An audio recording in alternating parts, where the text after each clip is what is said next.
Hello.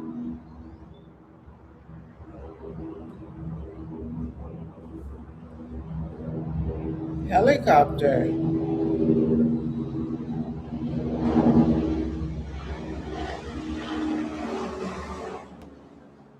Ooh, that was close.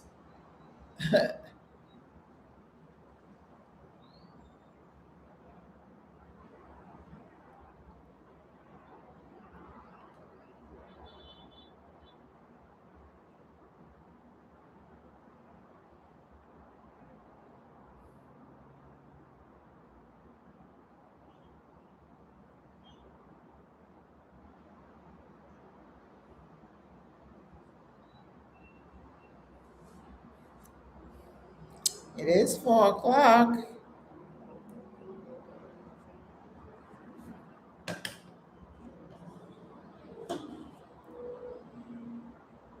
À votre santé. Ooh, sweet.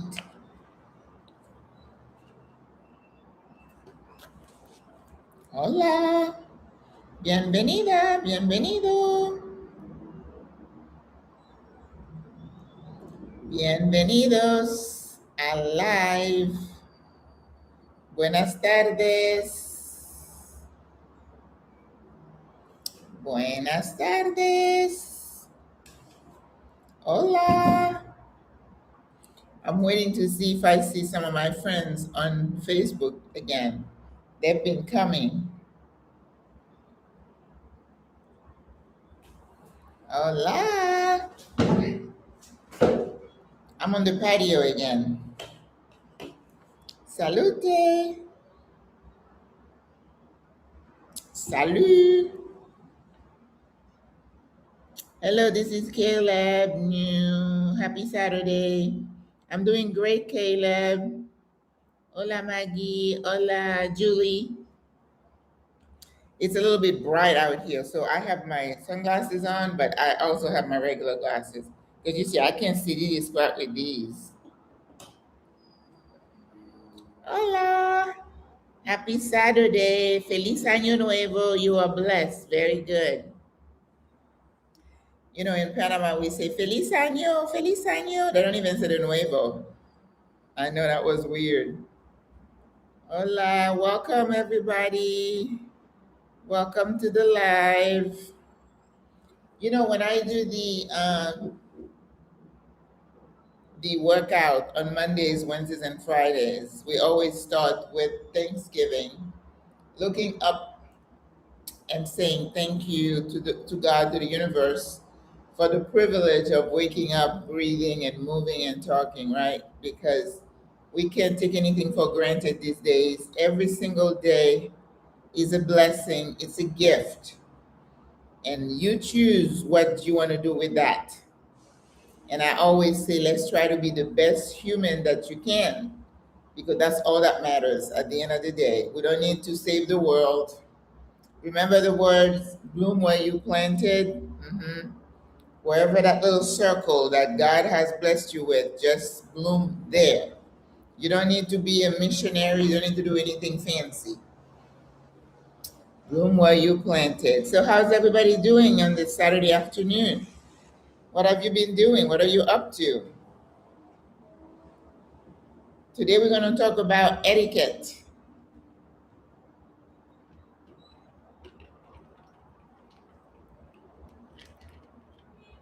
I have cold water, ice water. I also have some white wine. It's not Riesling. I'm out of Riesling. I need to go buy. Hello, there's somebody on Facebook. Hola, bienvenida, bienvenidos. Yesterday here, as you may or may not know, was a remembrance of Day of the Martyrs, where we had some kids and other folks that had been shot in interaction with the police, the canal police here during the canal zone. and 21 people. Someone said 24. I thought I read 21, but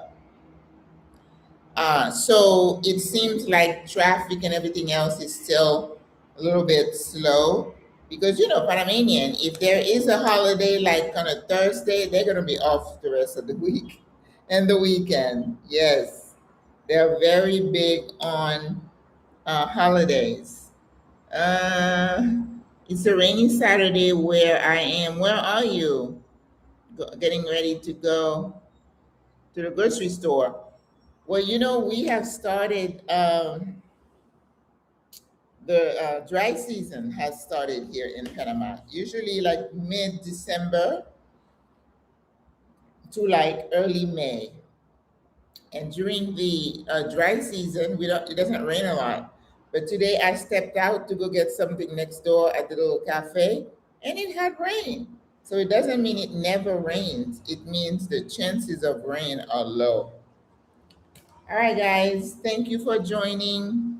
Um, I'm gonna need to step out to go back to the store. I finished the class like close to 12. I was supposed to have another Spanish class, but we didn't start. And I've been, just kind of putting ideas and thoughts, in my book here, trying to crystallize for 2026 what this channel is going to be about, what I'm going to focus on, and in fact, I was thinking of some things to do for branding. Branding is whatever is specific to your channel or your business, right? So you have to stand for something. So that's why that's why businesses have like business cards, a logo, a slogan, or something like that.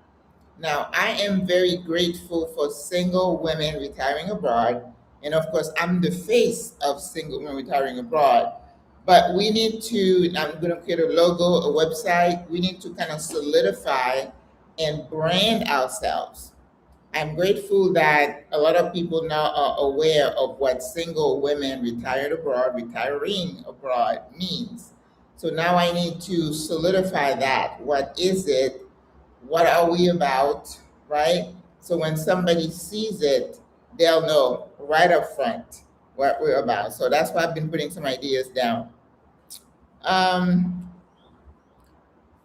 I heard Stephanie Perry said this morning, in fact, I was watching, she does her live at 10 a.m.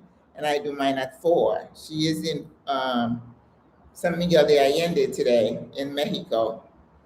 And she was talking about migration and who is migrating from the US to multiple places around the world and the multiple reasons behind the exodus, right? You were watching that too. That's good. And we know the reasons why. Of course, political instability is one of them. Then economic, right? That's probably one for me. Medical, people are looking for cheaper, more affordable healthcare, definitely. Quality of life, definitely. In fact, a lot of my videos, I say that there are multiple reasons for older folks, not for the younger ones, that people then consider retiring abroad. First of all, is the cost of living, right? A lot of people who are looking at retirement just don't see that the money that they're getting, whether it's from a little pension or Social Security, that it's going to maintain the lifestyle they are used to. And when you go see a financial planner, when you're looking at your 401k or the investments, and they tell you, well, based on your current lifestyle, if you want to maintain that, you're going to need this much money, right? But the good thing is that as we get older, I think it's a good thing. It may not be for some people that you can relax your expected quality lifestyle, right? Let's say you used to have like 2, 3 cars and you had a 4,000 square foot home and all that. When you retire, I mean, personally, I just don't know that you need all that, but you may say, oh, I have my friends, I have my grandkids and I want them to feel comfortable when they come. It's unuseless. If you want to maintain that level of sociability, I would say, then your money requirements going to be different. So to maintain your lifestyle, that's another reason. Some people for health reason, not just health care, but health reason. Let's say you've had a lot of stress related issues. Some people have what we in the healthcare industry call psychosomatic symptoms. Those are the people you run a battery of tests, everything is just perfect, but they feel like crap, right? They're stressed out, they have upper GI, they can't sleep, they have headaches. A lot of things are stress induced. Then a doctor might say, well, you know what? You need a change of scenery. Maybe if you were to move somewhere else that is less stressful, you'll feel better. Doctors say that about people with asthma, right? Or some chronic condition like joint pain that tend to get aggravated with changes in the weather, right? Like I know my son was asthmatic, and every time the season changed, he would get a flare up. It wasn't necessarily cold, it was just a change.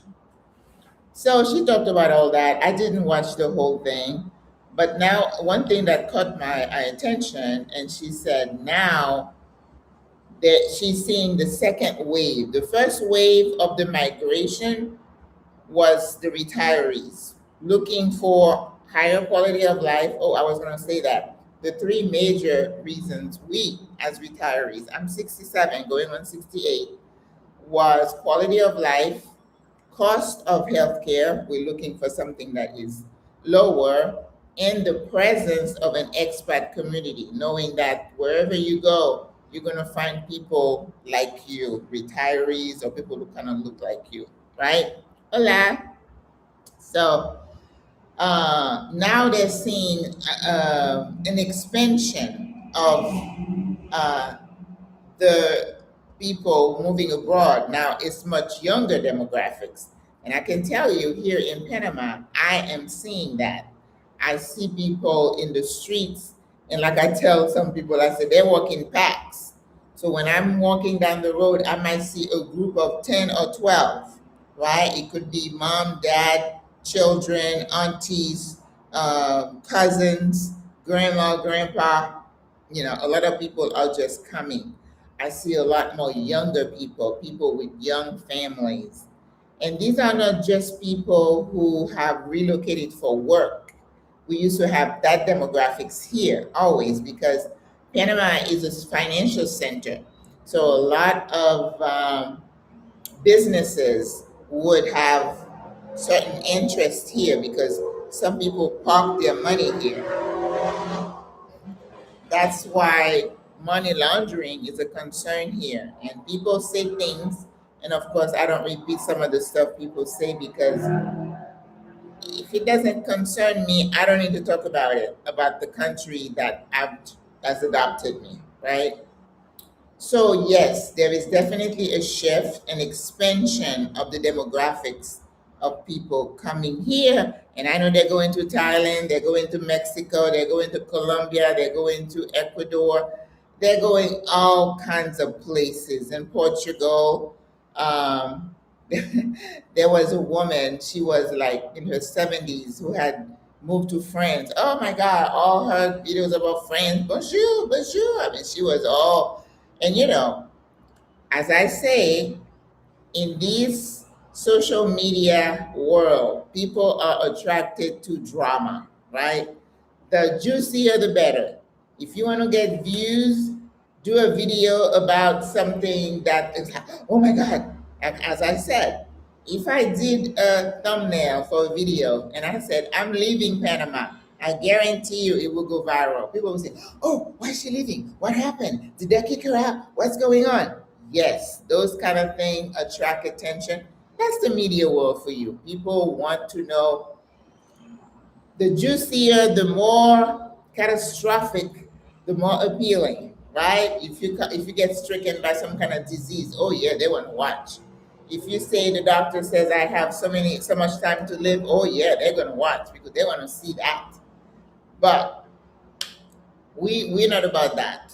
On this channel, we're about the day-to-day life. Yes, I'm gonna be here. Let's see, the 25th is gonna be my third anniversary here. So today is what, the 10th. So 15 more days, and I would have been here 3 years. And I am so grateful. And I tell people, I don't think I wake up one day saying, "Oh my God, I wish I didn't come." No, because there was a decision that was well thought out. And I'm the kind of person, if I do my homework and I make the decision, I go with it. I don't look back and say, "Oh, I wish I had." I don't. So, still happy. But I think because I'm someone who's curious about the world, I like to travel. I want to learn about other cultures. I want to learn about other people. I'm not very patient. That's always been something I have to work on. So, the mañana kind of stresses me out a little bit, but then I self talk. I use a lot of self talk. I talk to myself. So, today I thought we would chat about culture and etiquette. So when you think of etiquette, I remember when I was growing up, my mom was a single parent, and I don't think I've ever told my life story. Maybe that will get some views too. People to know, oh, what happened? I wonder, where did she come from? A lot of people will say, where are you born? Where are you? You know how they ask you, where are you from? And you say, I'm from the United States. Oh, no, no, no, no. Where are you really from? I don't think I'm the only one who gets asked that, right? But anyway, so coming to Panama was something that was very, well researched. Made 3 trips before I decided to come. In fact, yesterday I saw a lady, hola, whoever's on Facebook.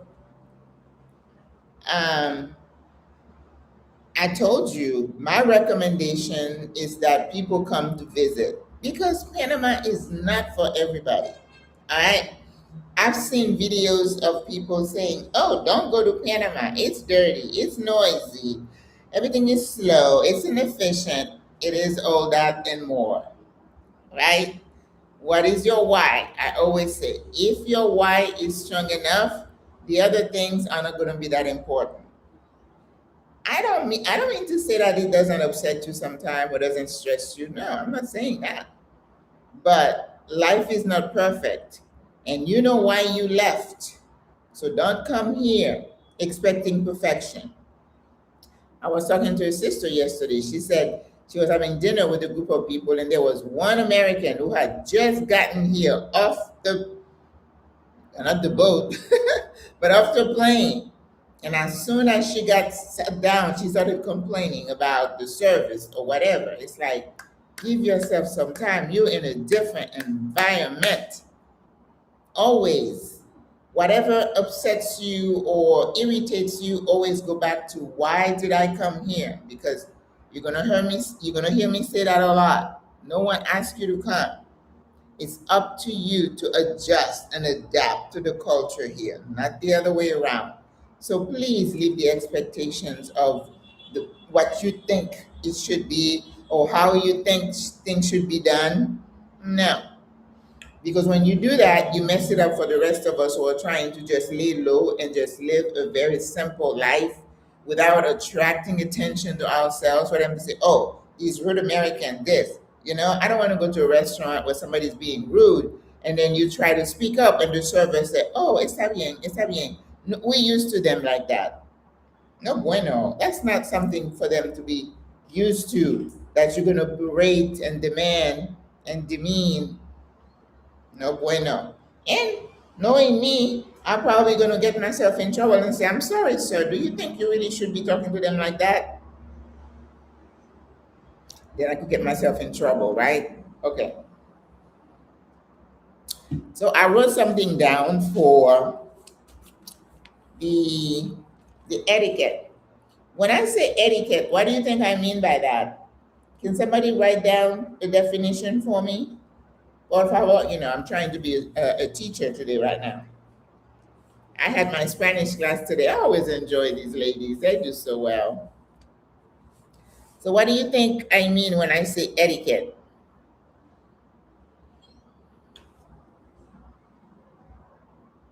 Buenos dias, Miss Maggie and friend. Hola. Can you give me a definition of etiquette? What is etiquette? And why do you think it's important? And you could say, well, I'm a grown up. I don't need to learn manners. Why is it important? Hola. Why is it important?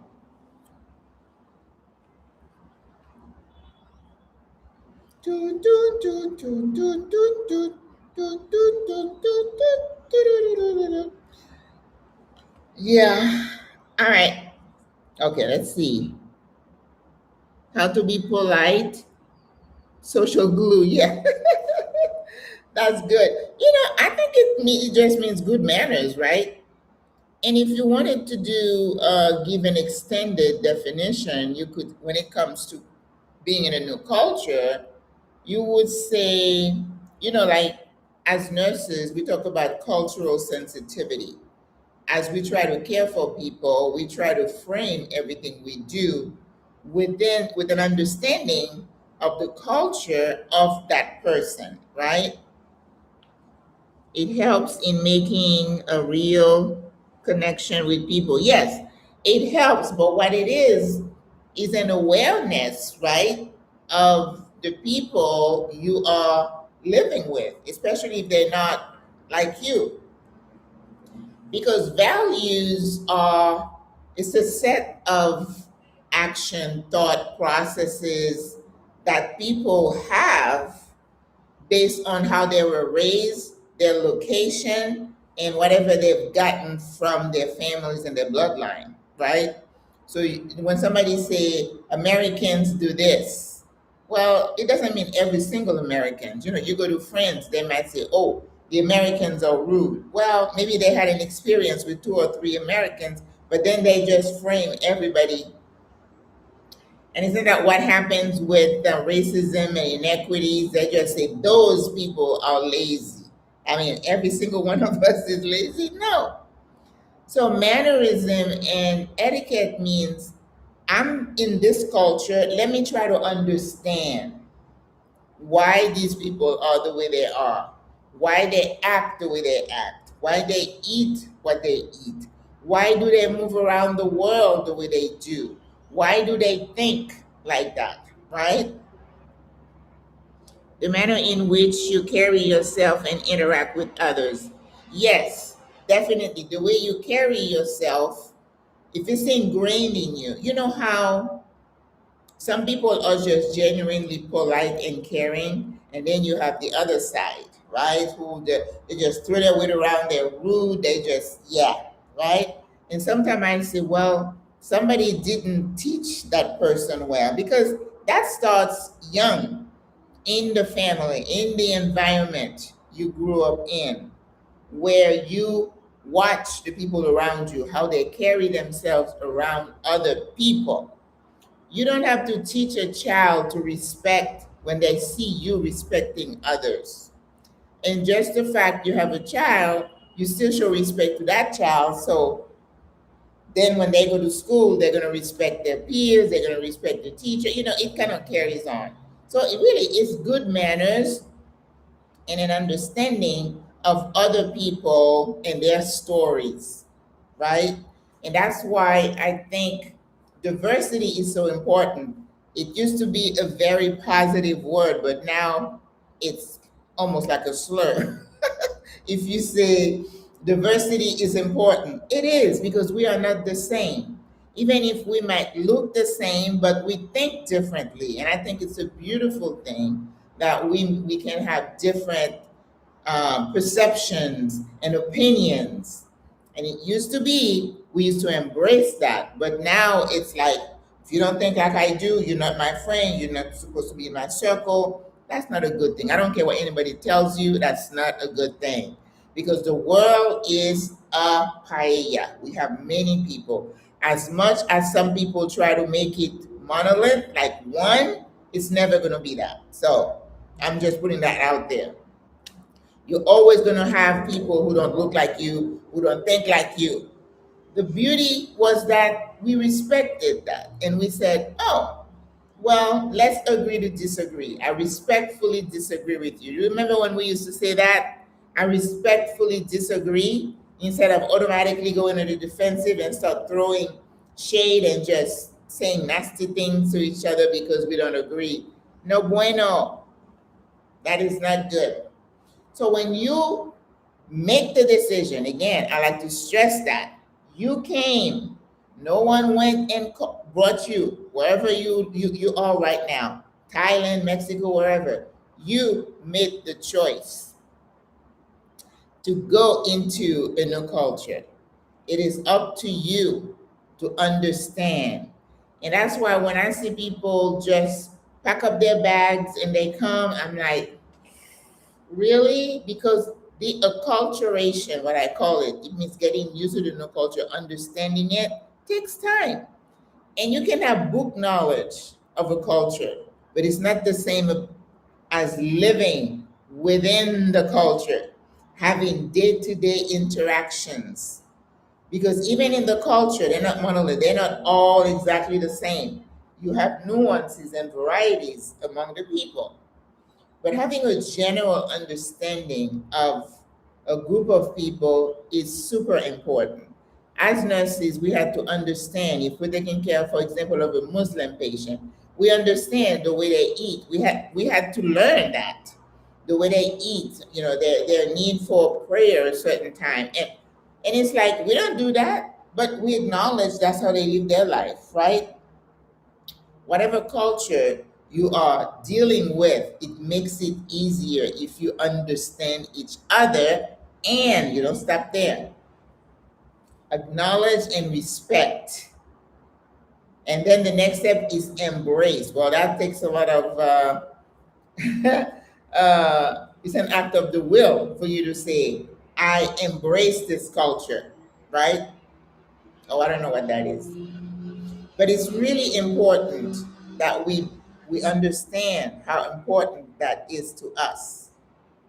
So when we come to Panama, hopefully we have done some research to understand Panama as a country and as a people, right?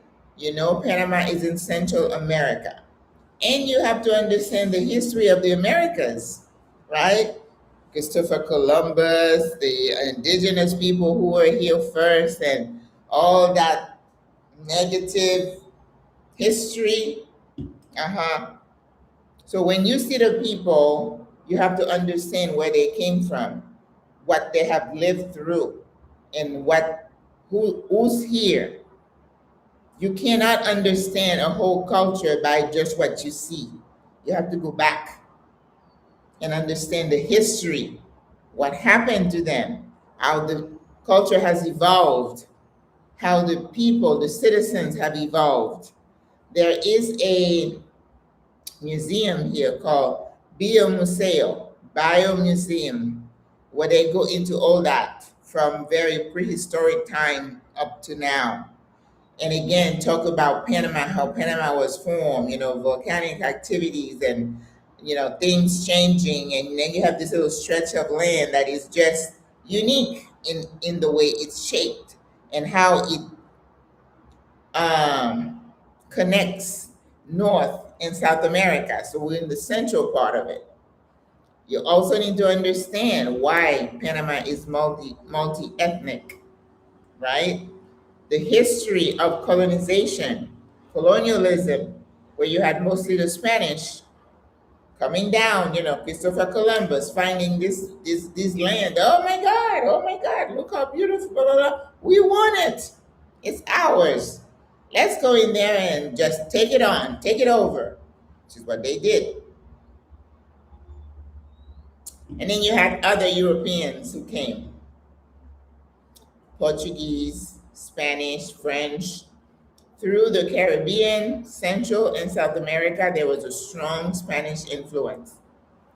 One reason why they speak Spanish, most of them. You had the slave trade.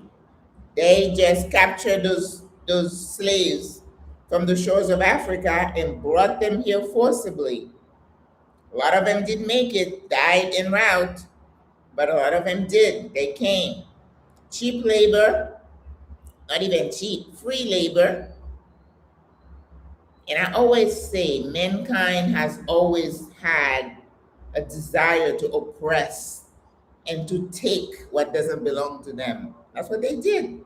Took the land, enslaved the people, made them work, brought more, and then they created this rich culture of so many people who came here, first to work the land, second to work the canal, and a lot of them stayed. And they were, be lifing. So they were marrying, having babies, intermarrying. And if you come to Panama here, you see people, a lot of dark-skinned people like myself, speaking Spanish, different hair texture. They don't have the kinky hair, they may have the straight hair. And you have to understand too, you had the Spanish, European features and all. And then you had the indigenous, straight hair, long nose, dark skin. And then you brought the Africans, darker skin, kinky hair. Then you went to the Caribbean and you got some more people to come and work the canal. So you have the Caribbean folks. So it's a paella. You got to acknowledge that. And then you had the Asians. We have a healthy Asian community here. You got to put it all together.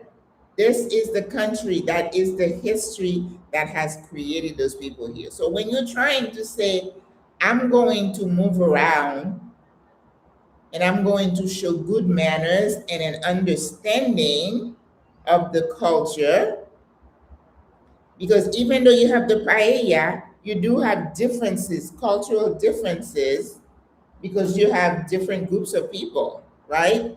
And those differences are exhibited in the language, the food, the music, the dress, and just the general family interactions, because there are some differences. So the first thing you need to understand about Panama as you try to move around as somebody who with good manners, somebody who's educated, somebody who understands the culture. The number one thing I put down is la familia, family. Family is super, super important to Panamanians, because remember, all those people I talked about, they're all Panamanians. They're here. This is their land. Only the indigenous people were here first. Everybody else came. That's another thing people fail to understand, that everybody came from somewhere. Anyway, I don't want to get off on one of my soapboxes, right? What's the point? Doesn't do anything. But the family, I was watching a video from a young man from Barcelona, Spain, because the strong Spanish influence is here. We speak the language. The Spanish in Spain has a little variation that is a bit different from the Spanish spoken here. Yes. And we even have variations between Panama, Colombia, Mexico, few changes. Part of family are, I didn't read that last word. But the young man in his video, I think his video was more about why there is such a life expectancy is people in his region of the world have a higher life expectancy. Gary Funa, okay, where is that? Honduras. Oh, okay, Mercy, very nice. But what he was saying, they were doing some research as to why people tend to live longer in that part of the world, in Spain. Talked about the food, the location, the sun. But one of the things that he mentioned was the tight family bond. And in the last decade or so, maybe more, they were talking about the importance of connection in health and longevity. When people feel connected to their families, they tend to do better health wise because mankind is a social being, right? We need people. But what we've done in the West, especially in the US in the last decades, is to preach to people the idea of isolationism, right? That you alone can do it, and especially women. We've been taught that multitasking is a desirable gift. Take care of the kids, married, have a full time job, go back and get a degree, be the PTA president, volunteer at church.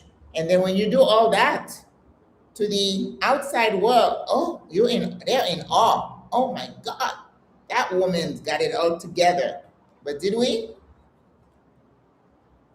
I think in the last few years, we're starting to understand the impact of all that on our health, mental health, family dynamics,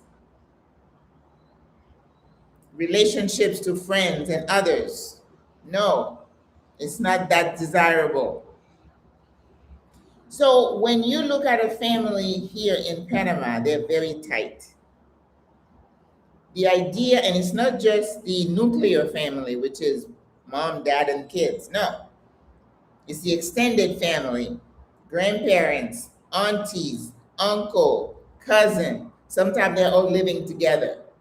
And even if they're not living together, they are like in what we call compound. When I was in Africa, I saw that a lot. So you can have, people have land. They built one house here, maybe mom and dad live in this house. Then they have a sister who lives in the same house. They have a cousin. So they may have like multiple dwelling in this one area that is fenced in. We call that a compound. And what they told me also is that you don't even have to live together, but sometimes they live on the same street. They live close together, which means if one of them needed some help, there is somebody not too far away to help. So you have to understand that as a foreigner, when you see those relationships, you're like, you mean, how many people live in that house? Yeah, stubbing your nose, like, because you are framing everything from your understanding of what family is, and it's not the same. So don't ask questions that would be perceived as being rude or intrusive. That is good etiquette because you have to say, oh, that's the way they live over here. It's not a negative, it's their culture. And you need to embrace that and respect it.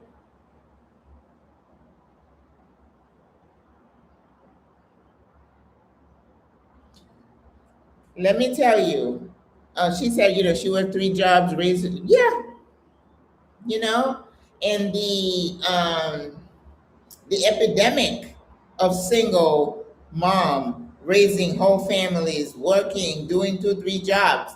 Is that a good thing? Who's caring for the kids? Who's helping with homework? Who's supervising those kids when they come home? What was the thing that we had before? Latchkey kids. Is that a desirable thing? I think not. I think not. We've been conditioned and we are paying the price of that conditioning. But I think it's a good thing that we come to a point where we say, you know what? Maybe it wasn't all that, right? Because if you don't come to a point where you can see what had been done to you, how you were conditioned, and work yourself to the bone, and then just no time to think through anything, right? You can't even assess your own emotions. You don't have time. By the time you get to bed, you're so exhausted, you just crash, and then the next day you go on that wheel. No bueno. And you wonder why we have so many stress-related issues. Let's go back to the family. So they live close by. Here in Panama, of course, wages are a lot lower than what you and I are used to. So young people, the unemployment rate among younger people is really high. Because people talk about nepotism. You know, you go to a job, they're hiring. There was a scandal with that. I was here last year, and then they got this lady who was a director of something. I'm not going to mention anything. But then when they did an audit, they realized she had hired three cousins, five sisters. I mean, it was all her whole family was managed. Let's keep the money in the family. No bueno, no bueno. So let's talk about that. So for that reason, and I think one cab driver. Usually, when I used to come, I would take a taxi. That was before I knew to take Uber. And I would say, ¿Qué está pasando? Tell me what's happening in the country. And then they start rattling off.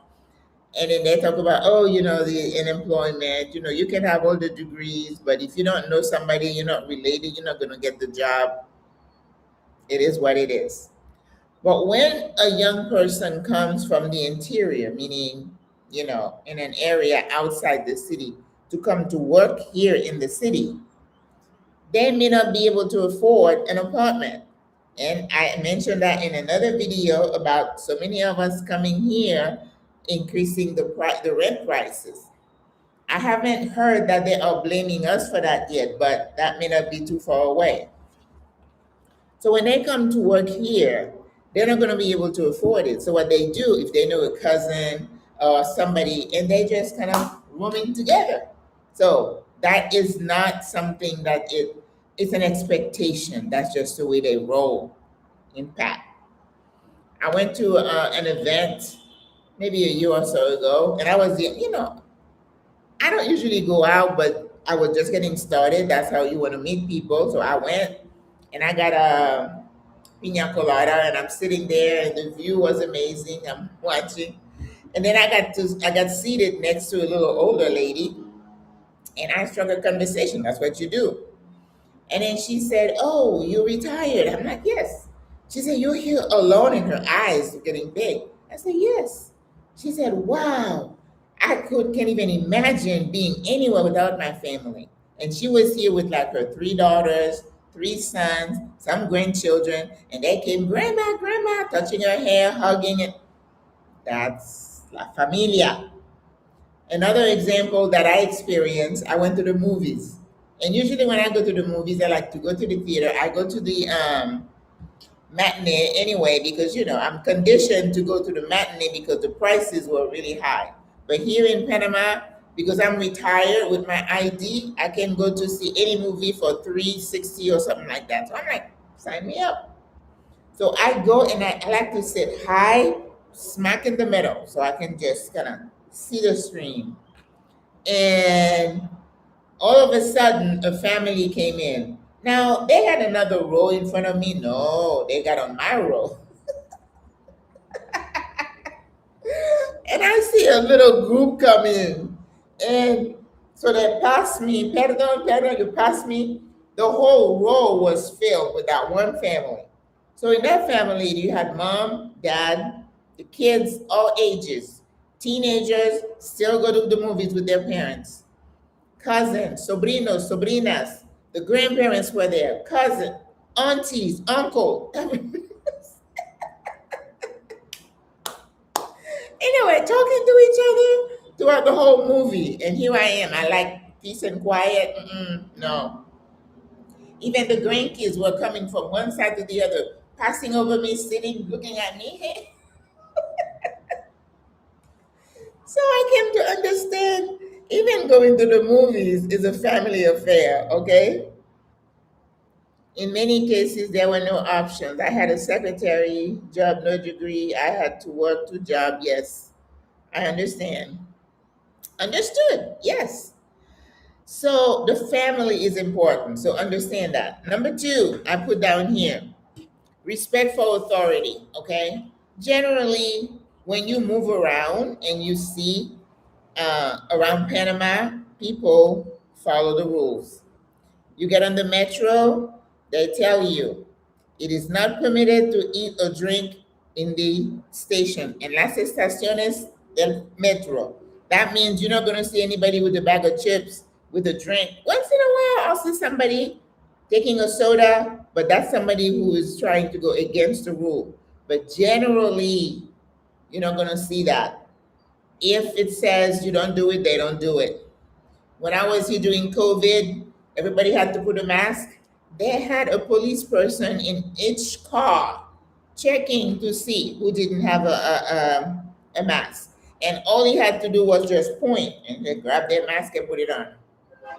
It wasn't the, oh, I don't believe in masking, you're trampling on my rights. We don't have that here. If that's the rule, you do it. And as a foreigner, you better. All right?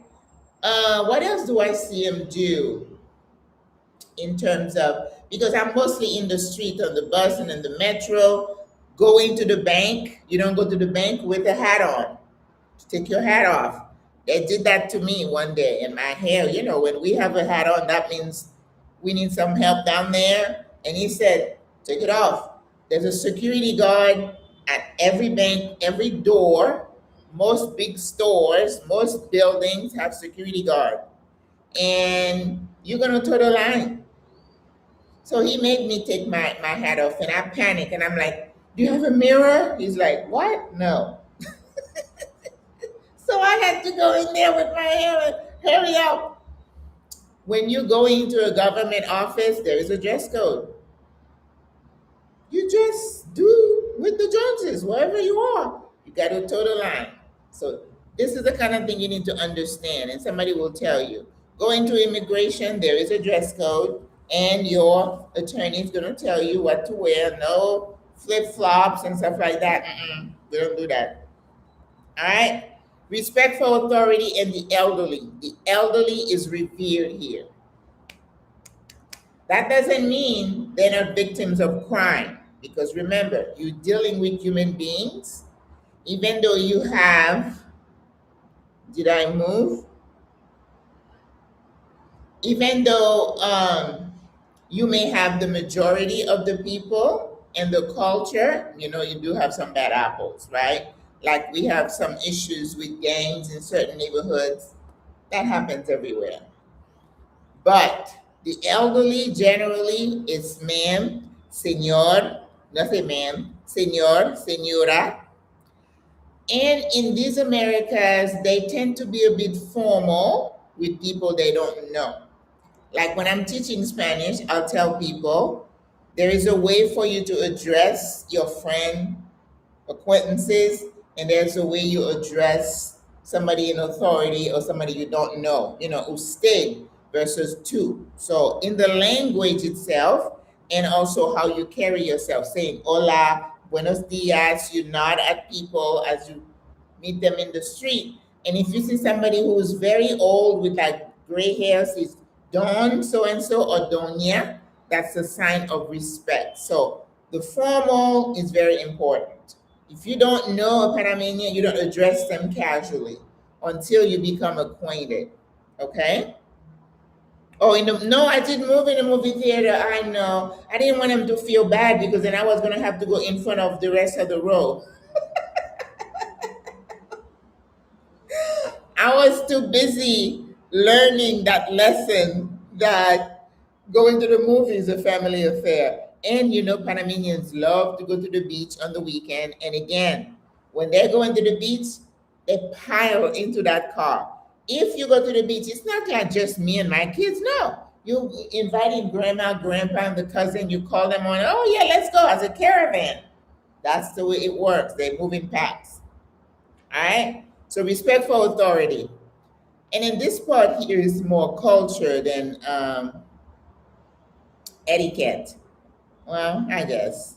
If you get on a bus or on the metro, and the PA system will tell you, en las estaciones del metro, they'll say, las mujeres embarazadas. That means pregnant women, people with children, the elderly, merece preferencia. That means they deserve preference in seating. So when somebody walks in who is elderly, somebody will jump and they'll sit. That is an expectation. When they see my gray hair, many times they'll say, Señora, siéntese por favor. They give up their seat. When a pregnant woman walks in everywhere, somebody jumps. That pregnant woman would never be standing on the metro hanging on to things. No, never. If somebody has a child, even I get up and say, Siéntese, señora. That's culture, but it's also good manners. That means you understand that's how they roll in this community, in this culture. So if you're sitting down, you see an older person standing there on a cane, well, you're not going to have that chance. Somebody else will get up, but that would be extremely rude. Okay? So keep that in mind. At the banks, there is a jubilado line. That means a line for retirees. So when I walk in the bank and I see a long line, the security guard, if you have a bag, they want to see what's in it. Every man gets to one over them. But that's another thing. They don't do that to female. And I'm like, the females could be just as bad as the guy. They don't scan the ladies, but they scan the guys. And then I will go straight to the line. If there is nobody sitting, at the caja, they call it, at the window for jubilado, if it's just the two regular windows and I get in the regular line, they're going to call me up before the next person. And the person behind me is not going to be upset because that is culture. You know how in the US, if somebody were to cut, they see it as cutting in line, it doesn't care if you have gray hairs, they would show out. Rude.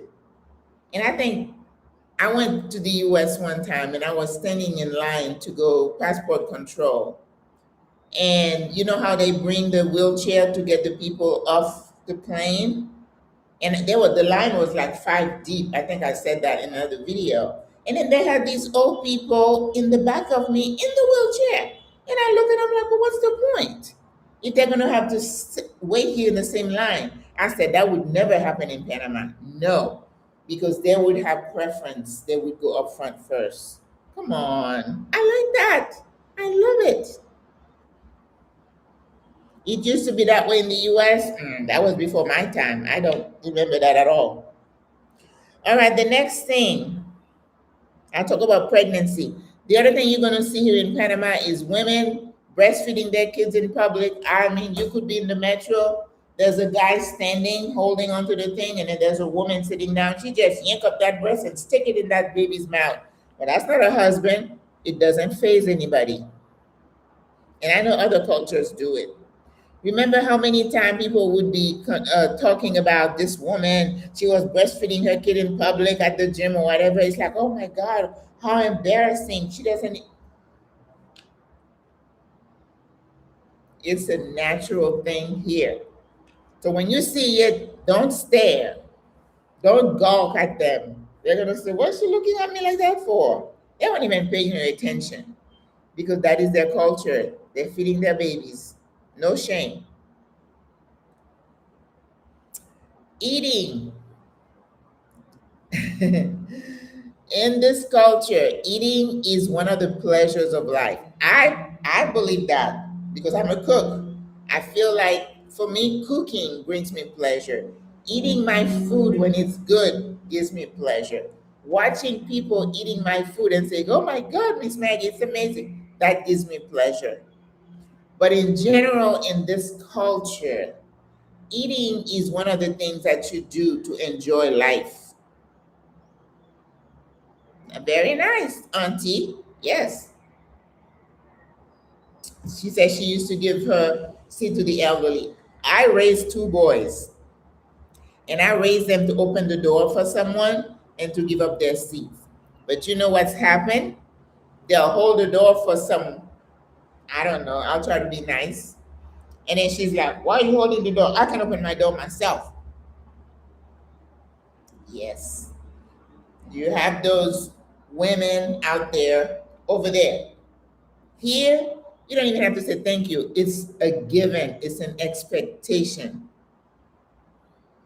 There's a caveat. The only time I don't see that in these Panama streets is when you get on the metro or you get off on the bus on an escalator.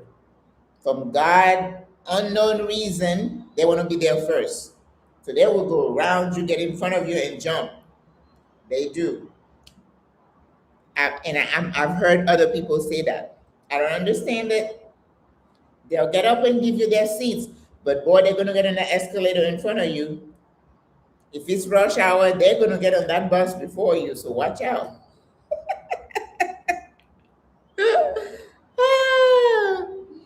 People used to get up for me when I was pregnant on the bus. Very nice, very nice. I think it should be like that. Come on.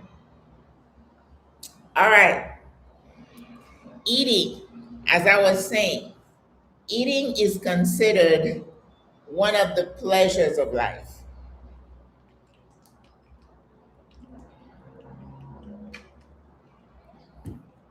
I'm sitting out here on the patio and I'm sweating, so that means I'm losing water. I need to rehydrate. You know, when I get dehydrated now, I feel kind of off. So every time I feel a little weird, like a little mild headache, drink. So when you go for a meal, it's never rushed. Now, people who are at work might go to a restaurant, get their meal in a little bag, and take it back to their office and eat it. But when you enter a restaurant, people, the servers assume that you're here to enjoy your meal and to partake with the people who are with you. So there's nothing rushed in the service. And this is something that trips some foreigners. And they're like, it's been 30 minutes. 30 minutes is nothing in in this part of the world. I remember when I had my cafe, that was to be such a stressful time around lunchtime. They come and they're just tapping, I mean, the impatience, right? And if you don't give them their food in 15 minutes, they go and give you a bad review on Yelp. No such thing here. They will do it, but there is no pressure or rush to do anything, first of all. So if you know you only have 30 minutes, order your food to pick up and go. But don't sit down and expect them to rush and give you your food in 5 minutes. Not gonna happen. Because they assume that you have time to sit and enjoy your meal and talk to the person sitting next to you. People don't just sit on their phone when they're eating. No, the phone's over here. They are communicating. How many times you go to a restaurant in the US and watch? You see a couple coming to eat. Aren't they both sitting there on their phone? Are they really talking to each other? I see it all the time. And I bemoan that. People have forgotten the art of conversing, showing interest in each other. Tell me about your day. How's work going? How's the family? What are you thinking about? What excites you these days? What projects are you involved in? What goals do you have? But we don't have time to inquire about each other, do we? Oh, it's so sad. So sad. So when the food comes and the American is seething because she's like, it took them 30 minutes to bring my food. Same thing happens in Africa. When you order your food, you cannot be in a rush. It's not going to get to you fast. Nope. In fact, people are like, did they go kill the kitchen? I don't know, because we're conditioned with that pressure, fast, fast, fast. No bueno, not here, not here. So you need to understand that. So when you have only 1 hour, order to go because it's going to take you longer. Another thing to remember that is good etiquette. First of all, don't yell at the server because you don't think they did it fast enough. No bueno, don't show your face and have them say that we Americans are rude. I get offended. You should see me go into the little cafe next door. I just went and ordered my fish. I had my fried fish today. And they all say, Maggie, Maggie. And they were talking to me because I'm kind when I go in there. I'm never rushed. And I tip well. I tip for those who don't tip and trying to kind of give all of us some kind of grace collectively, right? No, if you learn patience in the US, you're going to be doing well here. But I'm not patient usually, right? But I've been acculturated. I understand the culture that if I go in a restaurant, I cannot be rushed. If you don't have the time, don't go in. Another thing to be aware of, most restaurants who are not used to foreigners will not bring you your drinks first, right? They just sit and wait. They don't rush to come and get your order. You kind of have to call them and tell them, you ready to order? And then they take so long to get your food. And when they bring you your food, then it's like, okay, you can stay as long as you want. No one's gonna come and rush you out, start wiping your table, rushing to, they may take the dishes that you finish, but it's not, they're not telling you, it's time for you to go. That's not what they're saying. And even when they remove all the dishes out, they think, oh, she's just gonna have more wine. Can I bring you more water? You want another drink? Because they want you to linger. They will not bring you the bill unless you ask for it. They will not bring you the bill. So when you're ready and you're like, the impatient American, thank you, Mercy. The impatient American, you're like, I can't believe it's been an hour. I finished eating 30 minutes ago and they still didn't bring the bill. The culture, they will not bring it unless you ask for it, sis. And when you're trying to get somebody's attention, they're just there serving other people, and you say, oh, I'm ready to go. I'm like, okay, you need to get their attention. Do not say, hey, come here. This is extremely rude. You do not point at people. You raise your hand and you try to get their attention.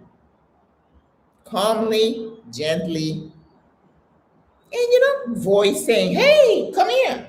Hola, oh, no. And then they'll come. No bueno. Don't be rude. Don't be labeled as rude. Okay? So a meal is designed to be enjoyed. So it's good to know these things, right? Okay, let's talk about work culture. Listen, we're retired. And even though we're retired, but remember, lots of people are working still.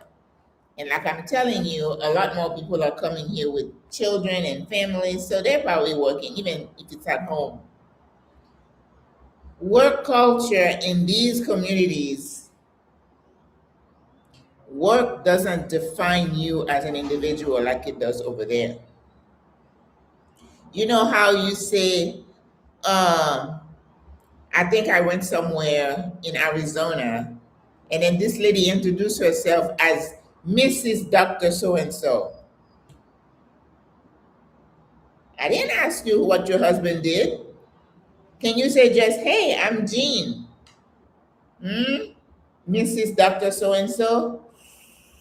So are you trying to impress me with your husband designation as a doctor?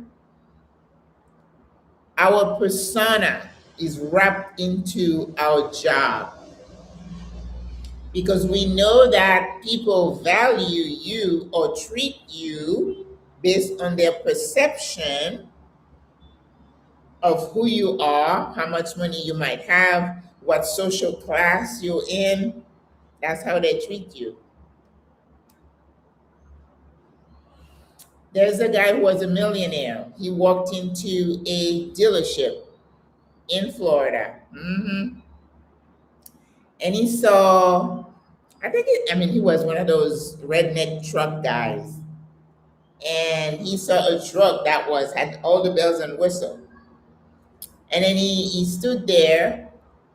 And then, first of all, he was wearing faded jeans, sneakers and a shirt. And they looked at him and they're like, You know how they look at you and assume what they think you can afford. And this guy came, and then finally he got somebody's attention, and then he said, "You looking at this truck?" He said, "Yeah, I'd like to take it for a spin."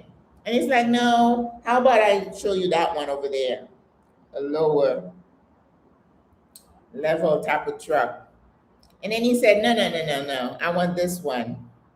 And then the salesperson went and got another guy and said, "Well, this guy, look at him. He think he can, take this truck for a spin." I told him he couldn't.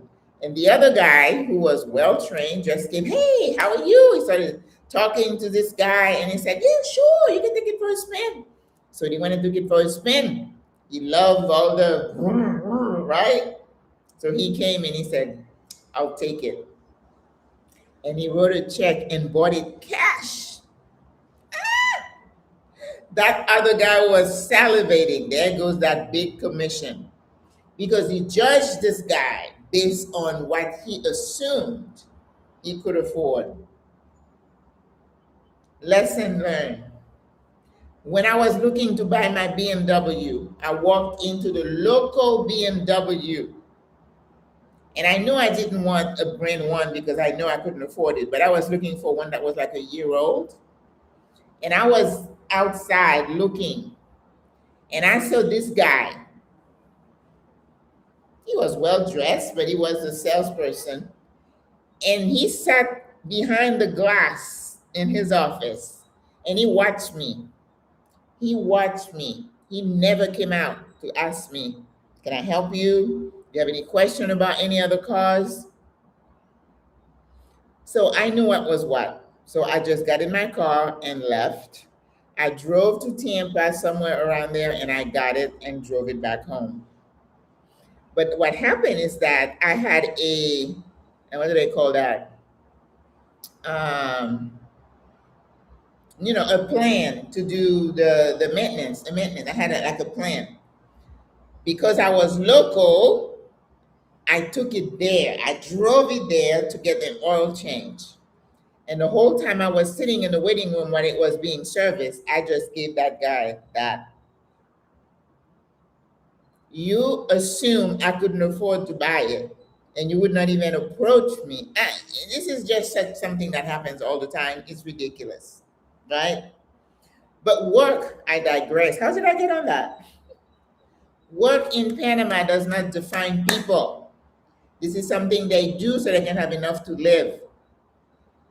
So when you come here with that preconditioned notion that people need to work themselves to the bone, they need to work for 10, 12 hours a day, they need to work overtime, holidays. No, no, no, no, no, not here. No, ma'am, no, sir. Good evening, Marla. So people come here, and I understand the conditioning, I understand the mindset, but you have to be really understanding that you're stepping into a different culture, that you have to divest yourself of that way of thinking. So when you order something, you expect it, you're looking at your watch, oh, they're not on time. Time is relative here.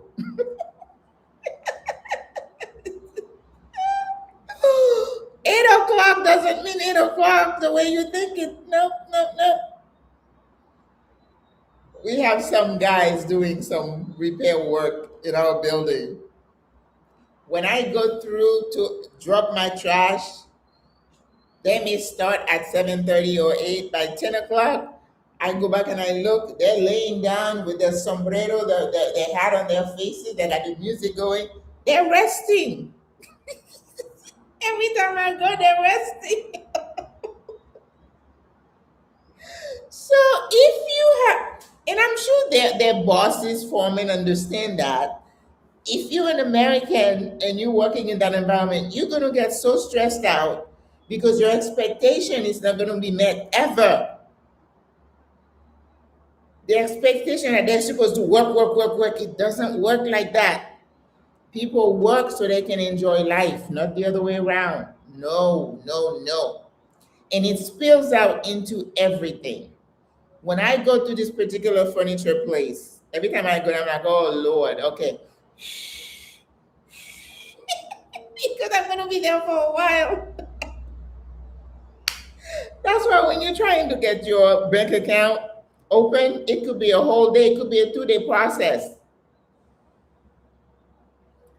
I was listening to this young woman who is Afro-Panamanian, American, Jamaican, whatever, and she was here for like a decade, and she went back to the States. And one of the things she talked about was what she called the inefficiency and how long it takes for everything to be done. It's a reality. So if you want to show good manners, you're going to say, okay, I'm in Panama. That's just the way it is. Let me come down. And I tell people, do not book two appointments in the same day. No, no bueno. You may not get to the second appointment because it's going to take, the first one's going to take longer. And you don't want to be upset and show attitude or the way you talk to them or respond because you feel you're upset, you're stressed because I'm telling you, that's the way it is. So you got to work on yourself. It's not going to affect them at all. We say jokingly, when they say we'll come mañana, mañana doesn't mean tomorrow. It just means not today.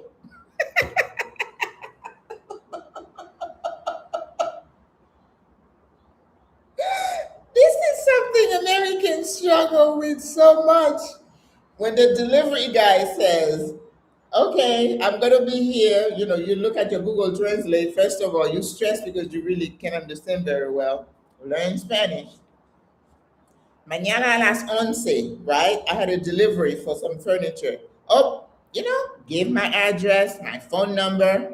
They call. They're not going to send you, they're not going to send you a text. No, they want to call you, make sure you're home. Okay, tomorrow. And then tomorrow comes, I get a call that says, oh, Senora Maggie, we're looking for you. What's your address again? And I'm like, yeah, I give it to you. Oh, what address do you have? Oh, this address in Costa Verde. Costa Verde is like an hour and a half from here. How'd you get Costa Verde on there? I don't live in Costa Verde. So that was a delay. They're not going to come today. Once they mess it up, no, tomorrow or the next day. All right, the next day the office calls. Can you confirm your address again? The address that I gave the first time. No, this is the address here, blah, blah, blah. Okay, senora, okay. Wouldn't you know that driver called me again? Still didn't have the correct address. Let me tell you, that can drive you really bananas. So you got to talk to yourself and say, okay, I'm not going to say anything negative. I'm not going to be rude. That's just the way it is. I go back to that furniture store. And the reason I go back because they have good prices. I buy a little table, the table that I'm sitting on right now. I had a party and I needed some table. I said, okay, I need to go to that place. I will be back in 1 hour. Could you please have the table and the chairs wrapped by the door so that I can call the Uber XL to come and take me home? Oh, senora, don't worry. Oh, yep. But I knew that when I got there, it wouldn't be ready. And looked around, no, there was no table and chair by the door. So I go to the little man, I'm like, but I told you I'd be back in 1 hour. Oh, yeah. Listen, you need more than patience. You have to understand that you're not going to change the culture. So some people end up leaving because they're so frustrated. And it's not just the furniture, it's everything. And even the young lady said, everything takes forever. She had a problem with her child's birth certificate. She said it took about a year or two, she said, to get it done. So that's why I said I would not build a house here. I'd have to hire someone and say, hands off. I couldn't do it. I'd pull the little hair that I have left. All right. So the work culture, what you call inefficiency is their way of life. Tranquilo, calm down. There's no fire. Calm down. It'll get done eventually. And all's going to be well. Okay? Greetings.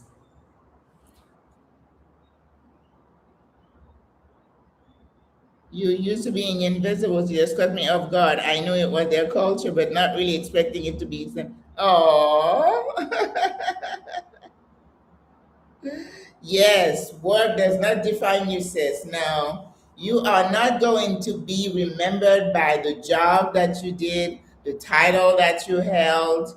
When they see me, they're like, it's Panamanian? No, sir, American. Oh, okay, I've been talking to you. And they're genuinely interested in what you did, but not to the point where they're gonna show more respect because you say, I'm retired doctor, I'm retired. No. Do not play that card here. No. All right. Greetings. That would work my nerves too. Oh, it does. You know, they messed up the second order. I didn't order this week, but I'm gonna order. You know, these avocados, yeah.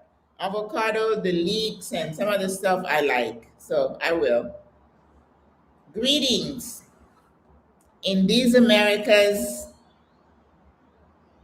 it's important to show decorum. Like if you don't know someone, you don't address them casually until you learn them. All right. So in the language, you say "señor," "señora," "buenos días." You find somebody. You know, in my building, I'm on the 38th floor. I'm in a building that has like 65 floors, so lots of people in and out. Every time I go downstairs and I see the young man or whoever is at the front desk, I have to greet them going and coming back every time. You don't walk into a building and say buenos dias, buenas tardes. You have to. Otherwise, you're going to be considered a rude American. Don't do it. No bueno. Now, my friend Hilario, who is Panamanian, and I said, you know, sometimes somebody would come inside the elevator and not greet someone. And he said, well, they're probably not Panamanian. I'm like, oh, that makes sense. If you are in the elevator, which I promised myself I would never take an elevator to go home, and that's exactly what I'm doing right now. So if you walk into an elevator and they have other people in there, trust me, you're gonna say buenas tardes, buenas. That's the way you do it. That's etiquette.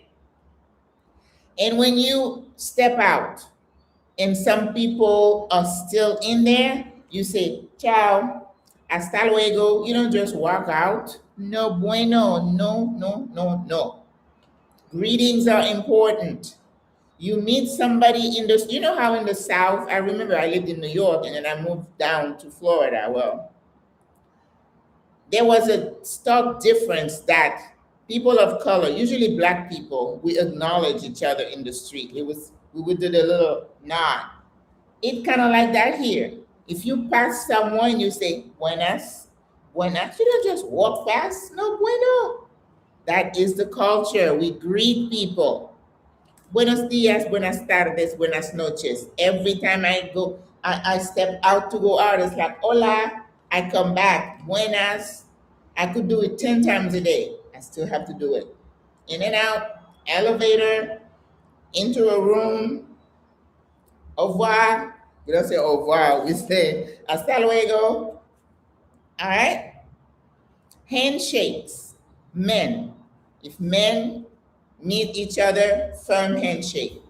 You do look people in the eye. You don't stare, but you look them in the eye, okay? Because if you don't, it's like, what are you hiding?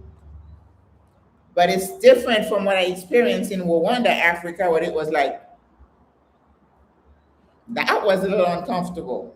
All right, we don't do it to that level, right? So, um, women, when we meet each other, it's like, hola, mwah, on the cheek. Whereas the French and other cultures is mwah, mwah, but they do once, one cheek. All right, a warm hug. And they're kind of like close to each other family wise. You know, they like to hug and kiss. So if they see you rigid when they try to give you a hug and you're saying, they're going to see it as you're saying, you're in my space. I had a friend in New York, a nurse friend. She was very kind. We were really, I thought we were close, but she was one of those, she was uncomfortable with somebody too close to her. But I understood that because that's why I understand her culture. Not every culture is touchy-feely like that. Okay? Good manners goes a long way. Yeah. Good manners, but understanding the reason behind it goes even a little bit further. Right? Okay. Um, Formal versus casual. I think I talked about that. You don't address somebody too casually if you don't know him. And I always say senora so and so, but if they say call me by that name, then they give you permission. That's the same in the state, right? Okay. Punctuality. Okay. I already talked about the delivery, okay? And trust me, they're gonna mess your order. Most likely, the people who get their delivery done right the first time, it's a rarity. Chances are they can't find you, they don't come on time, blah, blah, blah. So you just have to roll with the punches. Oh, well, let me see what's going on. We have a lot of delivery of like we talked about my delivery. I found this company that delivers veggies, and they did good. I love the avocado because I love avocado, but they messed up the next delivery. The next delivery, I ordered $10 worth of avocado. I was supposed to get six, and I was like, "Oh, this is look! I got two avocados." Not a call, no messages. So I waited. So the next day, I sent a picture. I said, "I got these two avocados. I was expecting six." I think it was later in the day, I got a text that says, "Oh, they didn't have enough at the market. I told the other folks, but I forgot to tell you." Well, that had, we kind of triggered like that. Why do I get the special treatment? You told them, you didn't tell me. So I didn't respond. So the next day, I get the text saying, "Are you going to be home?" I said, "I don't need to be home. You can leave the delivery at the desk and I'll get it." "Oh, okay." And they did bring it. But I was this close to go back to the group that I had given them a good review to say, "Oh, it was a one-time deal. They messed up again." And I'm so glad I didn't. That's why I always try not to do something the first time I think about it. I'm like, let's wait. Let's wait. All right. All right, Christine. So it's important. And yes, etiquette says there is no Yelp here, there's no Google. Don't go on those places. They don't have Yelp. But Google, you could put a bad review. Watch out. I caution you not to do it because they don't take kindly to somebody going in there and bad mouthing their business. Somebody did that and got a letter of cease and desist that says, "We could sue you for that. You're not in the US, okay? If you're not happy with whatever it is, just keep it moving." I tell people, and I didn't put down customer service because it's more of a culture than etiquette. But if you are unhappy with the service, and that's why we talk about some Americans going into the restaurant and talking bad, to the server, that makes us really, uncomfortable because we know somebody may be new or whatever. Just relax. But customer service is something that you hear about. Hola. You hear that is kind of a foreign notion. What we call customer service, they probably see as you expecting too much or you think you're all that. Because I hear even the Panamanian talk about, "Oh, well, something happened with my food and I asked for the jefe, which is the manager, and they came, they don't apologize, they don't this and that." They don't do that here. So I say if you go somewhere in a store and you get excellent service, just be happy. You don't even need to go write a review. They don't get moved by those things. Okay? So when you find it, just be happy. When you don't find it, keep it moving. Go to the next place. You don't need to go back. You don't need to go back. But don't go on your computer and start bad mouthing. No bueno. Remember, you're in a foreign land. I keep telling you, the mindset that you have over there does not apply over here. Please don't do that. We talk about eye contact, punctuality. We were talking about punctuality. The delivery, chances are they're not going to be here on time. If they tell you they'll be there at 11, get yourself a glass of wine, put some music on, and wait. If they show up, if they don't show up, you say, oh, quizá mañana, maybe tomorrow. I can tell you how many times a lady would call me, Sister Maggie, I ordered a delivery for food and they're not here. Can you find out what's wrong? So I go and I call the store. Nobody picks up the phone. No one picks up the phone. Just wait. It'll get there. It'll get there eventually, but don't get yourself so uptight. It's not going to change anything. Tranquilo, relax. You'll get it eventually. I saw I saw a guy, he wrote in a Facebook group. I was so upset because they didn't have the brand of some kind of wrench or whatever he was looking for. I said, why don't you bring it with you next time you go home? Don't start complaining because they don't have, because they don't have a lot of stuff that we have. Did I complain about the knives? Because the quality of the knives weren't that great. I was like, I think I end up with 4 knives. I'm like, no, these are not chef's knives. So I went back home and bought my own, and I'm happy. I threw away the other ones. A lot of things are not the same here. The quality is not the same. For example, I cannot find Comet here. They don't use Comet. They use Ajax, and I don't like Ajax. But I had to get used to it. I tried to bring the Comet back with me, and they confiscated it. I couldn't even get that. You just roll with the punches, ladies and gents. It's going to make your life a lot easier. Lower your expectations and manage your anxiety, your sense of everything needs to be done now, now, now. It's not going to happen. The mañana culture will, oh my God, I still struggle with it. I told you, I went to that store and I said I knew what to expect, but I was hopeful. I said, would you please put it by the door? Mm-mm. And then when he said no, I said, oh, here we go. So I just sat in my chair, got my phone and said, whenever it's ready, it's ready. You got to retrain yourself, retrain your mind. Tranquilo. Write that somewhere in your house. Say tranquilo, tranquilo. It's like calm down, relax. I don't have the energy for all that MS. For that, Miss Maggie. Okay. The mañana just got to learn. Yeah, learn to relax and chill. Go to the beach. Get a glass of wine. Anything to relax you. Okay. So punctuality. They tell you. Even the local will say time. If it's a party, a delivery, stuff like that. Mm-mm. But you know how in the US, when you have a delivery, they'll say, we'll be there between 8 and 4, right?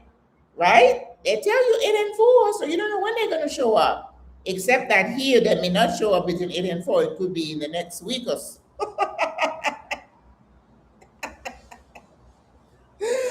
But for work, they usually, the delivery service, I think it's called Fruity Drop. Fruity Drop. And you find them on Instagram.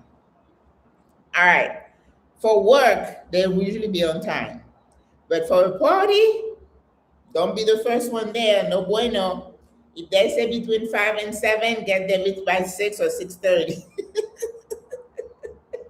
Nothing starts on time. Work, they're generally on time. I am told. I'm not in the workforce, so I don't know. But relax. All right. I put sports. Sports in Panama. El fútbol, soccer, boxeo, boxing, they love that. And they love baseball too. But soccer is the number one. They're crazy about soccer. So if there is anything, a game, and then like we just qualified, or Panama just qualified for the World Cup in 2026, they party till 5 a.m. That's another thing. La fiesta, the mentality of the Panamanians is to enjoy la vida. And the way they enjoy, they work, calm and collected. When they finish, they go home. On the weekend, they're on the highway going to the beach. And we have multiple fiestas, holidays, Religious holidays, state holidays, carnival, Christmas, New Year, party, party, party, party. So tennis, not so much. But I think the ladies, the expert, they play pickleball. I know I don't play, but to me it looks like they have the tennis racket. And I say, what's the difference? I don't know what the difference is, but it's not like a national thing. Like I don't think they have like tennis pros. But boxing, we had oh, what this guy? There's a major World Cup or whatever holder here in Panama. And where I live, they built a big center to train young people. Hola, Tina. Yes, Tina said, park your patience. Oh, lots of fiestas. I'm all for it. Let me tell you, I'm right there with the fiestas. I love it. I think that's what makes Panama so, a chill place because people take time to enjoy life. They do. They do. The way they eat, the way anytime there is a fiesta, they descend. Everybody shows up, and then the music, they start dancing and they're eating, and then remember what I said? The whole familia comes, and the kids and the grandparents. Oh my gosh, it is so beautiful. And as a foreigner who's not used to that, we're eating in our homes. We're putting our microwavable dinners sitting in front of the TV. Oh, that is so sad. There's no such thing here in Panama. If they see you sitting by yourself, they're like, "Is that solar?" Oh no, they take you and they bring. And I made a big faux pas one year. I went to the beach. I booked a tour. And of course, it was me, myself, and I, which is weird, first of all. And we got to the beach. It was a nice little beach. It was quiet. So I put my towel. I lay down. And me, I'm not a beach bum. I go to the beach. After like 3 hours, I'm ready to go. But it was a 6 hour. We had to sit. I'm like, oh my God. And then, of course, they had the familia, the kids. It wasn't really loud. It was a family beach. I love that because it didn't have a bunch of tourists. And there was like a man. But what I found out, he was a coach and he had his little team there. So they had a grill. They were grilling meat and hot dog. They love hot dogs. And me, I was on my whole food plant based, no meat kind of thing. And then next thing I know, this young man, this young boy, maybe 8 or 10, and he came with a plate of food. And he said, "Senora, what do you think I did?" I said, "Oh, no, thank you. I don't eat meat." His face fell. And I realized right then when he was walking away, and I'm like, "Uh-oh, Maggie, what'd you do?" I felt so ashamed. When somebody shares food with you, that is an act of benevolence. It's a friendship, something kind. And then when I was saying that to someone else, they're like, "You never refuse food." So that stays in my mind. Whatever somebody offers me, even if I'm not going to eat it, I say, "Thank you. Thank you very much. I take it." You have to. So, when they tell you if you go to Africa to some godforsaken area and they're giving you some kind of, because I think I was driving somewhere in South Africa and they were showing me a slaughter place where they had monkeys that they had killed hanging there. And I'm like, God, Jesus, don't let me go anywhere where they offer me a leg of a monkey. I don't think I can eat it. And they tell you that's rude to say no. When I put me that plate in South Africa with the worms and the chicken leg and the gizzard, there was something else in there. And I was like, and then the young man said, "You don't have to eat it if you don't want to." And I'm like, "Well, I don't want to offend anybody." Do you know who redeems? Huh? Redeem Zoomer? No. Yes, the kids practice a lot because every single school has a band. And Carnival is going to be February, mid-February. It's going to be a bunch of school, with the flag and just the girls just marching with their boots. It's a big thing here. Yes. Los desfiles, yes. And they practice all the time. Maltese dogs. What about Maltese dog? They love dogs here, all kinds of dogs.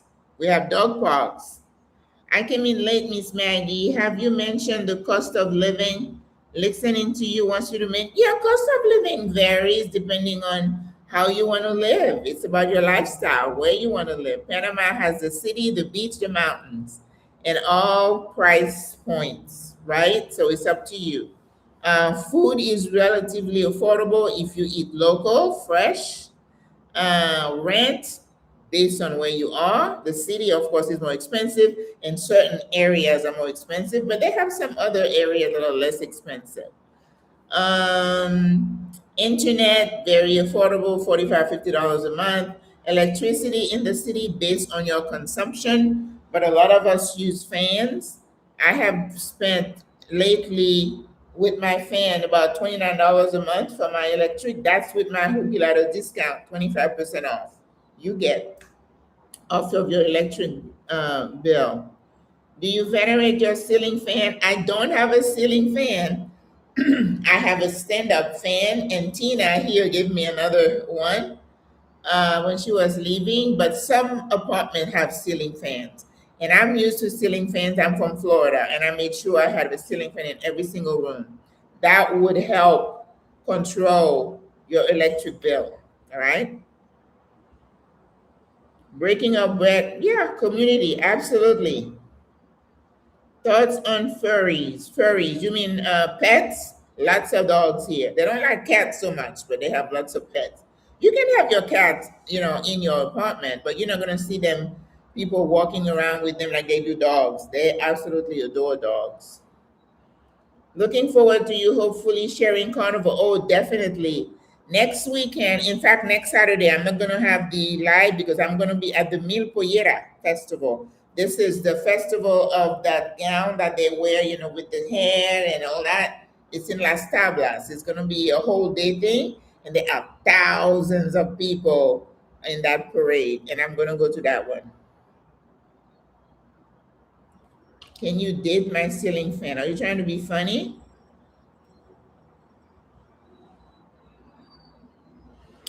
All right. So we talked about punctuality. For a party, it doesn't apply. Do they pick up after their dogs? They're supposed to in the city, especially.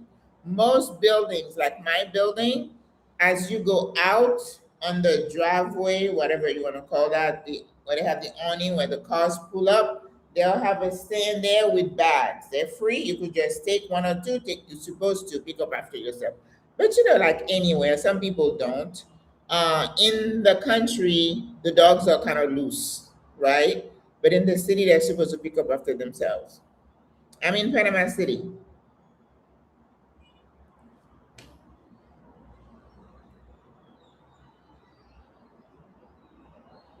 All right. Let's see what I want to talk about. Fiestas. We talked about that. They love. We have religious fiestas. We have state-sponsored fiestas. Like November was all about celebrating independence. It was like all over everywhere. We had parties and desfiles. Um, Christmas is big. New Year is big. Not they don't celebrate Thanksgiving, but they do have Black Friday where they have good deals all the way to the end of the year. So when it's a holiday, it's a holiday. People go back to their town, so the bus terminal is buzzing. They get out of town 2 days before the holiday and come back a day after the holiday. It's major. That's what I'm saying. We had the Day of the Martyrs yesterday was Friday, so even for the weekend, it's quiet here because they're probably out of town. They're at the beach. They don't need a big reason to just leave the city and go. All right. They love hot dogs, so don't stare or judge. They love that shaved ice with condensed milk and I think raspao. They love that. Coconut water, we call that pipa fria. They love that. They love ice cream. Dress code. If we're going to talk about, what time is it? If we're going to talk about, let's see. Oh, okay, we got to finish soon. If we're going to talk about dress code, it's very conservative because Panamanians are conservative. You don't see a lot of people walking around with their bellies hanging, showing cleavage and butt cheeks. We don't have that, especially people older like myself. We dress conservatively, okay? The mañana mindset, we talked about that. Talk about fiestas. Um,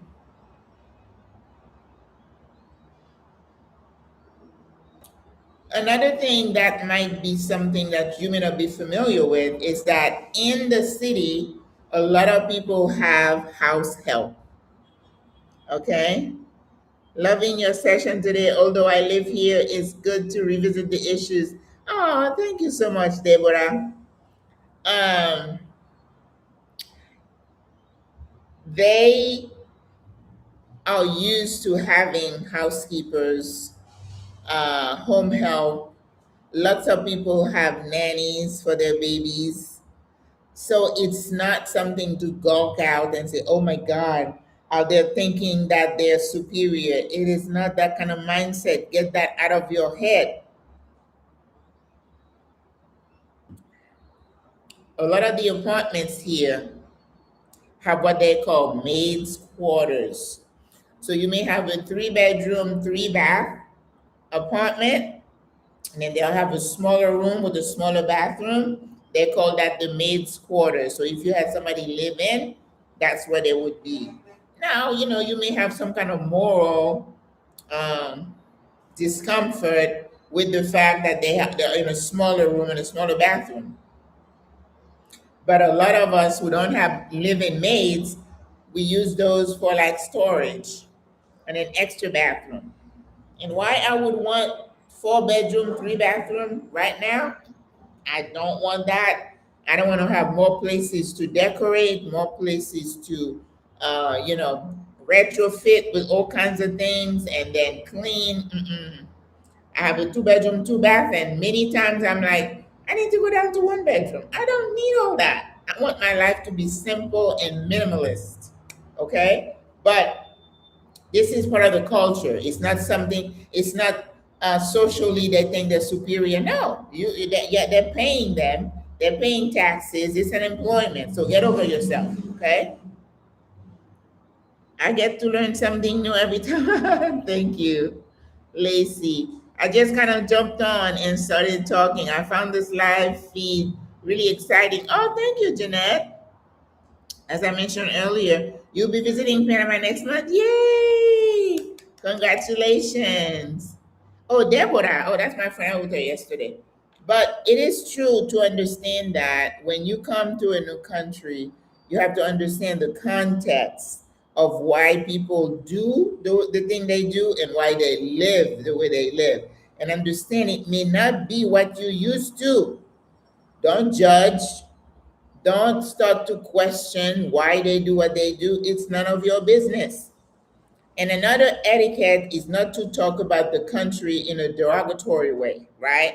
People go on their social media, talk about the trash in Panama. Yeah, some areas, not every place, has a trash issue.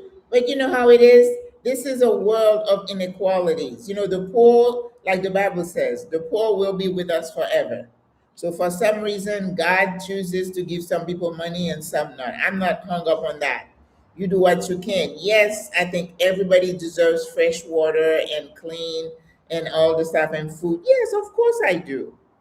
But I also understand that the world is very unequal. Okay? So whatever I can do, I do in my little circle. Remember, bloom where you planted. Don't come to the country and go and badmouth them. Oh, the president did this or did this. None of your business. That's another etiquette I read somewhere. Don't engage in political banter online. They do not like that. They'll be quick to tell you this is our country. We had an incident the other day about a monument, a Chinese monument that was destroyed. All kinds of banter going on. I stay out of it. I don't need to have an opinion about everything that is said online. I like to read and see what the conversations are about, but I don't need to engage. No, no. All right. So let me make sure I covered everything I wanted to talk about family. And also the culture, you get reflection in the food. So you got Spanish food here, Caribbean food, Chinese food. Okay, it's a paella, right? The dances, the pollera dance and the outfit come from Spain. But then because Panama was part of Colombia, there's a lot of Colombian influence in the food and the cumbia dance, right? The salsa is the most common dance here. So keep that in mind. We have a lot of that stuff going around. I think January or is it early February is going to be Chinese New Year. So we're going to have things about Chinese. They're going to have fireworks and everything. Oh, fireworks is a cultural thing here. The flamenco dance. You can go to a restaurant, they have flamenco. I love that. My first flamenco was in Barcelona, Spain. That was awesome. One thing I wanted to mention, the respect for the elderly. This is so important that as a culture, do you need cameras in your place if you have a hired help? You may want to. People have been robbed. Um, if I had living help, I would. This lady that I know, she had a hired help. She took all her jewelry. She stole. Yep. Those are the kind of things that you expose yourself to when you have people in your home. That's why I don't even have a housekeeper. It's just me. I don't need somebody to clean my apartment. I can do it myself. That's me. All right. A lot of the ladies here have housekeepers. That's their choice. I don't have anything to say about that. Ladies don't cook. They have chefs and stuff. I cook my own food, but that's me. But what if I was sick and couldn't take care of myself? Yeah, I'd have to have help. I don't have anything of value in my apartment, but if I had a few dollars, somebody might take it. Yes, this is a risk. All right. So for the elderly, I was going to tell you, I try to watch the news every single night so I can keep up with what's going on with the country. So, because of what we know, we talked about the isolation that we are so proud of being self sufficient with ourselves and not really plugged in the community. And now with SWRA, I'm trying to say we need to get back to that because we need to be able to support each other, right? Even though we don't live on a street, but we could live in a building. I have sisters who live below me. I have sisters who live like a building or two. I want them to feel comfortable that if there was an issue, that could say, Miss Maggie, can you come see about me? Yes, I'll be there, right? But in the news, they're trying to say that because demographics are changing a little bit in the country here, with people having to work, more people in the family having to work to support the family, that some of the older folks are being left to their own with not many people to care for them. So it's like they're a few decades behind us, and it's like the what's the word I'm looking for? The dynamics of the society and the demand, the financial pressures are causing, and now they say that they're having an increased number of people living past a certain age. So they're going to have to start dealing with the same thing that we having to deal with in the West about the elderly people retiring and living longer, needing more care. So that's something I'm watching, and it's opportunities for everybody, right? We talk about eating. They're not going to bring you the bill. You have to ask for it, right? Nicely. Work culture. Don't expect them to work themselves to the bone like you did, and don't feel envious that you kill yourself working. It's not their fault. You came from a toxic culture over there. So don't bring your anxiety and your resentment here. No, senor. No, senora. Mm-mm, no. And don't call them lazy or inefficient. Shh. That is rude. That is not etiquette. I was standing in line one time to go to an event, and I think they ran out of the little plastic bracelet they put on. And then we were standing in line. We're like, what's happening? The line's not moving. And merengue, no, aquí no. Aquí es la salsa, and la cumbia. And then they do have reggae. We have lots of Jamaican here, reggae. And people argue that reggaeton started here in Panama versus Puerto Rico. I don't know. I don't get involved in that. That's not my kind of genre. But yeah. Um, so where was I with that? Yeah, the inefficiency. And then there was a guy behind me. We started talking like you usually do to connect with people. And then he said he'd been here for 9 years. And I'm like, wow, that's a long time. You must like it here. It's like, yeah. And then when they ran out of the band, and we're like, what's going on? They said they ran out. I'm like, okay, why don't you just let us go in and blah, blah, blah. It's like, no. And then this guy behind me, who was a foreigner, he said, oh, they can figure it out. They're not smart enough to figure it out. And I looked at him and I'm like, how can you say that as a foreigner about the locals? Stop it. I was so angry when he said that. This is the kind of, attitude that really irks me. When I see people come here and then they have a sense of superiority, oh, I can't even utter that word because it gets me so upset. The sense of superiority over the people who are local here.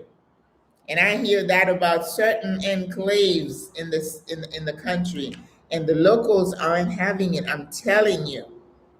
When you are a foreigner and you put yourself in a position where you make the locals feel like you know better, you are better, you do better, you don't make friends and influence people with that kind of attitude. In fact, I feel like it puts you at risk as a foreigner, because all it takes is two people to start talking about you and your attitude, and then it messes up for the rest of us and put all of us at risk. So please, mind yourself. Guard your mind and your attitude. Work on that, because it is not welcome by the local nor by people like me. So that's why I cannot hang out with people, because if I hung out with anybody, you would never see me again. I just can't tolerate that. No, I do not. You would be surprised how many arrogant people are here.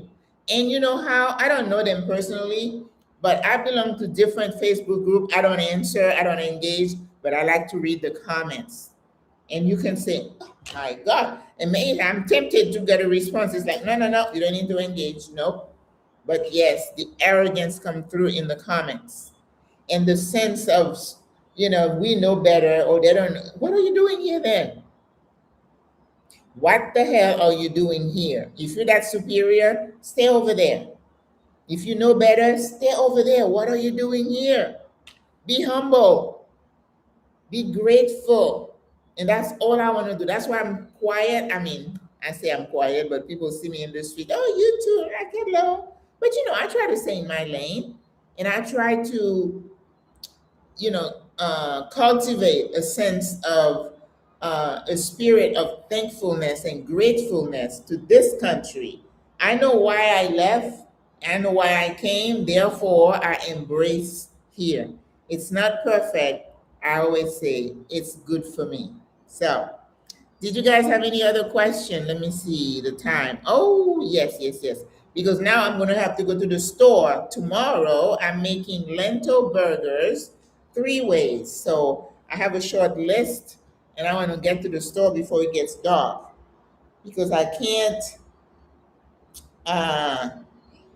take the metro where my metro is. After a certain time, I don't go there. So I take the bus or Uber. Why don't they have a senior center in a room in the building? In my building, I don't think it's needed in my building, but they have multiple areas where they take care. Oh, you mean for the people who are just hanging? Some people are doing that because you do have a healthy homeless population here, and in fact, we're looking for a couple of places to volunteer. But when I look at them, they said a lot of them have dementia, mental health, and I'm like, I don't think it might be the safest place for us old women. So again, even though I want to volunteer, I have to use common sense, and I don't want to ever put our sisters in a situation where they're going to be feel unsafe. All right. But yeah, that would be a good idea. But like everything is politics, it's money, it's appropriation. It takes somebody in what we have here called the assembly, which is like Congress, they just did the budget for next year. So, and it's not something I need to get involved in, right? So if the center is there, I'm like, you need some help, because that's another thing. Etiquette, you don't come here with the savior mentality. Let me show you how it's done. That is not seen in a positive light. No, ma'am. Mm-mm. And it takes a lot of time to build trust here. Okay? Yep, we're gonna have lentil burgers, and I'm gonna make them three ways. I'm gonna do one on mashed potatoes, and I'm thinking mashed potatoes or squash mash. And then I'm gonna do them over like couscous or something like that. Then I'm gonna do some balls. I'm gonna make marinara and do like some kind of a pasta sauce with them. So, yep. All right, guys. I will see you next week. Let me know what you want to talk about. So, those of you who are coming to Panama, remember what I said. You know about the culture. Bring your patience. Calm down, tranquilo. Be grateful, open, embrace, and you'll be fine. All right? All right, guys. Christine, I thought you had left. Okay. Lentil burgers. Yeah, we can do. I mean, the principle is the same, just to use lentil versus black beans, right? Okay. Au revoir, guys. Bye bye. Thanks for being with me. À votre santé. Let me finish this. Hmm. A la orden. Buenas noches.